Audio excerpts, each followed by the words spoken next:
मैंने ना डिसाइड कर लिया है, जब मैं 60 साल का होऊंगा ना, मुझे सिर्फ 50 लाख रुपए चाहिए अपने लिए, उसमें रहना खाना पीना सब हो जाएगा। अच्छा, पर तूने क्या इसमें महंगाई यानी कि इन्फ्लेशन का सोचा है ना, मतलब सोच के हिसाब कर रहा है ना? अबे यार, ये इन्फ्लेशन कुछ नहीं होता, सब मुंह में आया है।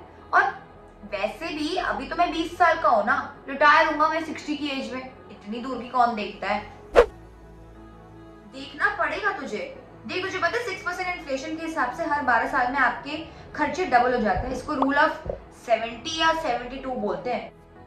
यानी कि अगर 12 साल में खर्चे डबल हो जाते हैं तो मतलब 24 साल में 4 गुना हो जाएंगे, और 36 साल में 8 गुना हो जाएंगे, और 40 साल में 10 गुना हो जाएंगे। तो फिर तो जब मैं 60 साल का होगा तो जो वो 50 लाख होंगे वो आज के 5 लाख रुपए हैं। 5 लाख में आजकल क्या ही होता है। नहीं, फिर तो मुझे at the age of 60 5 crore रुपए चाहिए ही होंगे। चलिए, आपको ये 5 करोड़ का लॉजिक तो समझ आ गया। अब हमें देखना ये है कि how to achieve this target by just starting with 8,000 rupees per month. Video शुरू करने से पहले disclaimer, we will assume that the person starts investing at the age of 20 and continues to do so till the age of 60. अब 40 साल तक consistently invest करना video में दिखाना बहुत इजी लगता है, बट रियल लाइफ में इंप्लीमेंट करना can be extremely tough. We can tell you आपको कहाँ इन्वेस्ट करना चाहिए, कैसे इन्वेस्ट करना चाहिए, बट इन्वेस्ट तो आपको ही करना है, कंसिस्टेंसी आपको मेंटेन करनी है, उसके लिए आपको कोई गाइड नहीं कर सकता।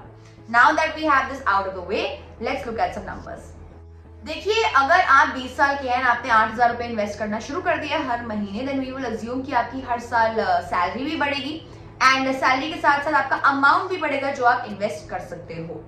ऑल्सो हमें पता है कि आपके शौक भी बढ़ेंगे, आपके खर्चे भी बढ़ेंगे with increasing salary, so we will assume a modest 5% increase every month in your SIP। अब आप लोग सोच रहे होंगे, एक्सक्यूज मी, 20 साल में किसकी नौकरी लगती है ब्रो? 24-25 साल के तो हो ही जाते हैं पहले नौकरी लगते लगते। Fair enough. We will also consider the age in our financial plan.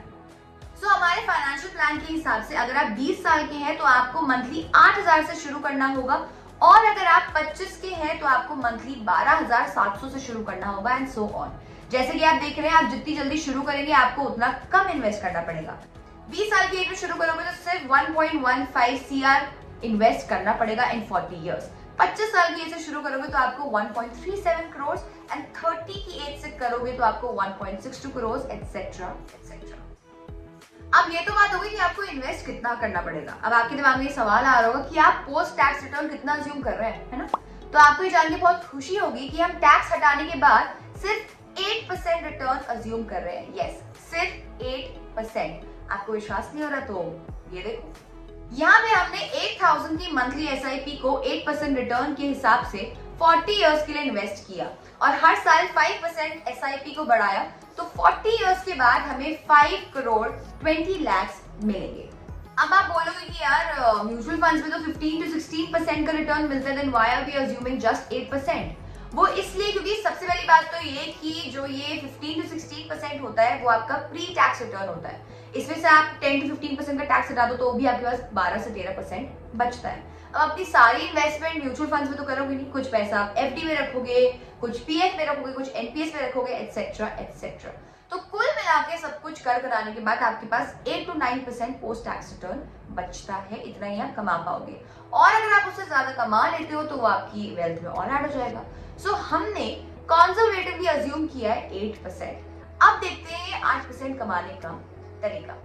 सबसे पहले तो हम ये देखेंगे कि यहाँ पर जो भी इंस्ट्रूमेंट्स हैं उनके हमने पोस्ट टैक्स रिटर्न्स मेंशन किए हैं, यानी कि टैक्स हटाने के बाद। ऑल्सो हम इन इन्वेस्टमेंट्स में और भी बहुत तरह की इन्वेस्टमेंट्स ऐड कर सकते हैं, जैसे कि gold, real estate etcetera, but to keep things simple we have not considered those investments in this video.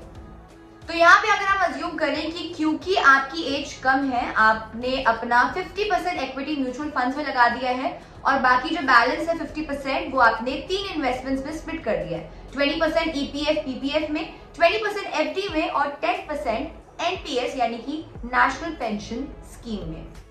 तो इसके हिसाब से आपके पोर्टफोलियो का रिटर्न कुछ इस तरह दिखेगा। तो इसके हिसाब से तो हम 9.2% का रिटर्न एक्सपेक्ट कर सकते हैं, लेकिन हमने तब भी कंजर्वेटिवली 8% का रिटर्न ही अज्यूम किया है। एज प्रॉमिस हमने इस वीडियो को बहुत ही सिंप्लीफाई करके आपको समझाने की कोशिश करी है। अब इम्प्लीमेंट करना तो आपका काम है, वो आपको ही करना पड़ेगा। Let us know in the comment section अगर आपको कोई डाउट्स है, और हमें बताइए कि आपने कौन सी एज से इन्वेस्ट करना शुरू करा है, या आप क्या प्लान करते हैं कि आप कौन सी एज से इन्वेस्ट करेंगे। Till then, bye.